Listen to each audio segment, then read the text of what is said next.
Okay, I'm with Robert Beynat, the Chief Executive of Vinexpo, and we are in London at the Stafford Hotel. Mr. Beynat, good morning. Good morning. Welcome to London. Thank you. You're here to present some data to us and also tell us about some new initiatives from Vinexpo this year. First off, it's been rumoured for quite a while that you'd be moving back to do something in the United States. Now that is happening this year, but not quite in the form we would expect.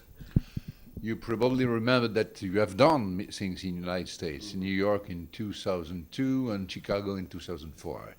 And we stopped because of many reasons. But it was the classic Vinexpo, if I can say that, the B2B, business to business, strictly close to the consumer, and with the same objective, but limited to the American buyers, as we do in Asia. But in Asia, it's a huge success. In America, well, it was the Iraqi war the second time, it was the World Trade Center the first time, and the trade don't agree this kind of things. So at the same time, you have to remember that United States is, at that time, the first market in the world in terms of value. Is becoming the first market in the world in terms of volume too. And it's the third importer, and even they produce 75% of their consumption. It's the third importer. So we can't forget the United States. And the Americans told us, what do you do? What do you do? And our exhibitors from the other countries say, well, why we don't return to the United States? It's difficult. It's making something in New York, because apart New York, there's no other place. So we decided to do something in the United States after a long thinking, a long study. And so what is it exactly? Tell us what Rendez-Vous by Vinexpo is. It's Rendez-Vous. So you have to understand that it's completely different than what we have done before. Rendez-Vous is a B2C. The trade will be in direct contact with the consumers. So it's a big tasting. It's a big tasting of 3 days, and the consumers will have to pay the entry to enter the tasting. It's a limited number of exhibitors. It's not really exhibitors. They will have a kind of bar. The booth is a bar. We edify, we deliver all the architecture. The bar, everything is done by us. 100% is done by us, and they rent more or less large size bar, and they are in direct contact with the consumer to taste the wines. So do you expect there to be a different focus from the exhibitors then than you would find, for example, last year at Vinexpo in Bordeaux? First of all, they have to be our clients. Second, they have to demonstrate they sell in the United States already, because we are not there to disturb the market. Third, they do that with their importers. So the American importers and wholesalers are involved. They can also directly rent the bar, rent the space, in accordance, of course, with their suppliers, with the producers. So they work together. So it's the global trade present at Vinexpo, and we will limit that to 150 companies. That's all. Okay. It's really a small thing. Right. Globally, it's 2,000 square meters, all included, and the allays and the booths. How many consumers are you expecting or hoping to get along? We see that we will have to pay $180 the entry. Okay. Which is not very expensive, and it's a price we fix with our new partners, as we have built a new company to do that. And $180 to enter, and after they will go to the different booths, to the different companies, to the different producers, and they will taste the wine. The main things also is that nobody have the authorization to sell directly. Right. That's the law in the United States, and especially in the New York State. So people will not can't order nothing and can't sell nothing. Okay, but they will tell to the consumer, you can find my wine in this shop, in this restaurant, in this so and so and so. Right? It's kind of, it will be very interesting for the exhibitor because so he's in direct contact with the consumer. So the consumer react to the old product, to the new product, to the taste, to the level of alcohol, the tannins, I don't know what. Okay, great.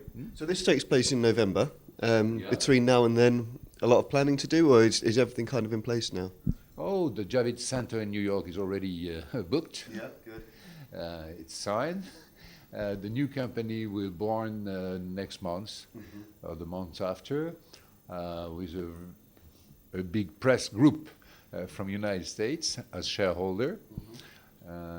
Everybody knows him. And also the chocolate show. The chocolate show is a French company.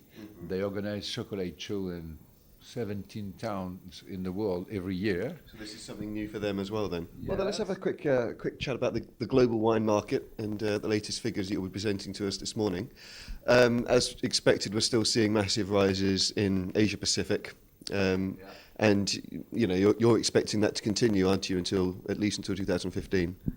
I will tell you more about Asia Pacific at the end. Well, it's a scoop for you. It's the first time I reveal these data.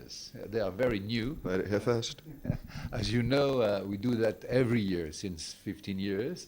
But for the first time, I'll give you that, the official news press conference. The first one will be in Japan. I'll be in Japan at the end of next week. Okay.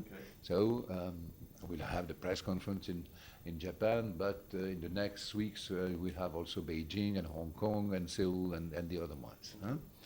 So what's happened in the world? What has happened first, as we look about the past years, and also we ask the consultant to make a forecast for the next 5 years. Yeah. Well, the great news is that even of the crisis, even of all these problems around the world, the wine consumption didn't stop globally. It's decelerated, less expansion than we saw before the difficulties, but the data are positive. Around less than 1% a year by volume. More consumption in the world because of new consumers, because of new countries, but also the old markets don't decline as we sunk. And in the next years, they will re-increase. We expect the crisis will finish one day in the next years, in the next 5 years. I can't say when, but well, otherwise I would be, I don't know, but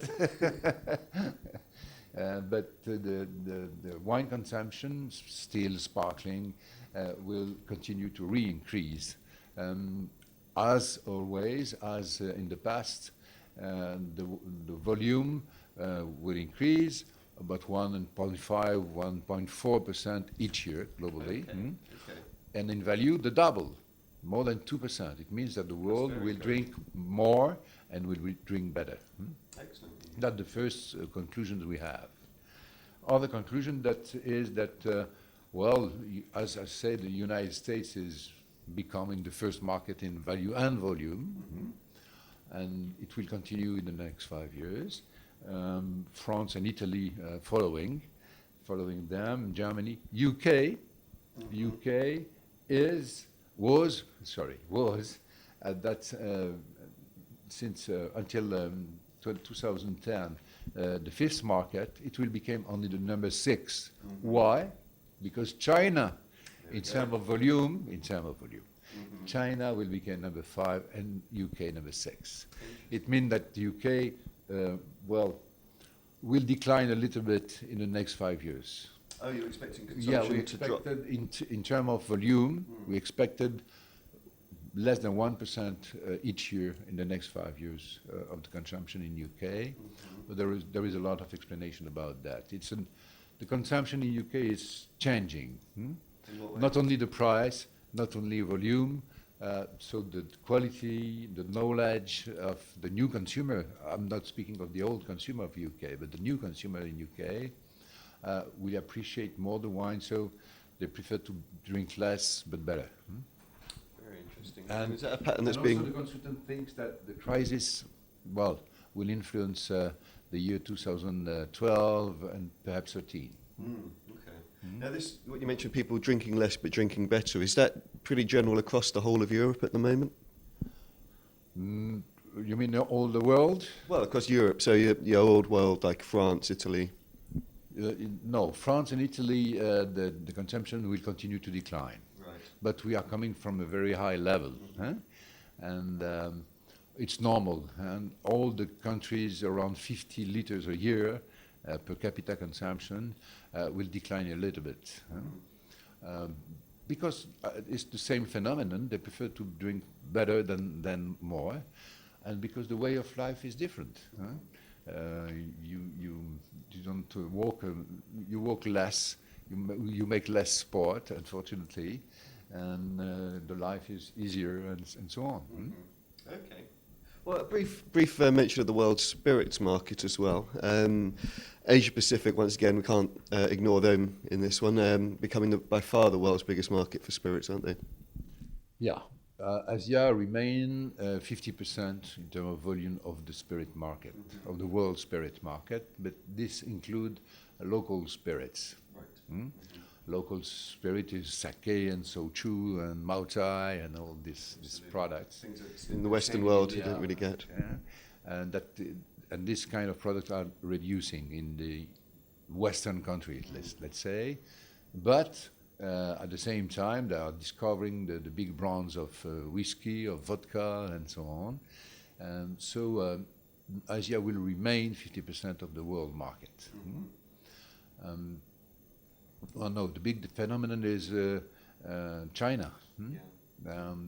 Well, of course, you have not to think about the 1,300 million people. Think about 300 million people, it's enough to start. And it's an enormous market, 300 million, like India. But India is a little bit late compared to China. No, the big phenomenon is that China is producing wine. They entered the top 10 main producers in the world. So you know my thinking, and the more a country produced, the more a country drank. How much of their consumption is domestic wine in China? Well, if you divide it by 1 billion and 300 million, it's less than 1 liter. But it was half a liter 10 years ago. Okay. So they doubled their consumption. Well, Mr. Beynat, it's a pleasure talking to you as always. Thanks for letting us in on a few little secrets there. Okay, thanks a lot. Thanks a lot. Cheers.